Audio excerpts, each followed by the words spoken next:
प्रयाग में स्नान करने के फल का वर्णन। मार्कंडेय जी कहते हैं, हे युधिष्ठिर, 60,000 धनुष गंगा की रक्षा करते हैं और 7 अश्वों को वाहन बनाने वाले सविता देव सदा यमुना की रक्षा करते हैं। प्रयाग में विशेष रूप से इंद्र स्वयं निवास करते हैं। समस्त देवों से युक्त विष्णु प्रयाग मंडल की रक्षा करते हैं। प्रयाग के विशाल वट वृक्ष की रक्षा हाथ में त्रिशूल धारण करने वाले महेश्वर नित्य करते हैं और सभी पापों को हरने वाले इस शुभ स्थान की रक्षा सभी देवता करते रहते हैं।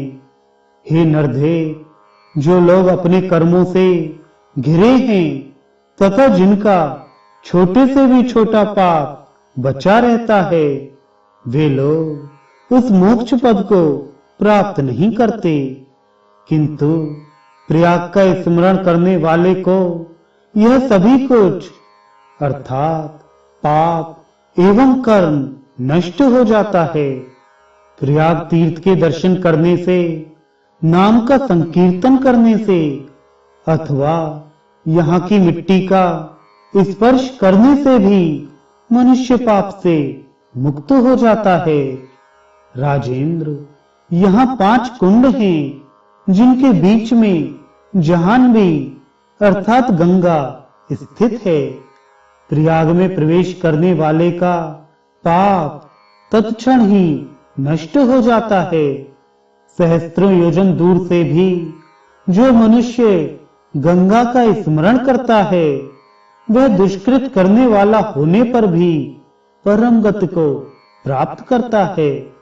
हे राजेंद्र, प्रयाग का नाम कीर्तन करने से मनुष्य पाप से मुक्त हो जाता है और इसका दर्शन करने से उसे सर्वत्र मंगल ही मंगल दिखलाई पड़ता है तथा यहाँ आचमन अर्थात इसके जल से स्नान करने से स्वर्गलोक में प्रतिष्ठा प्राप्त होती है।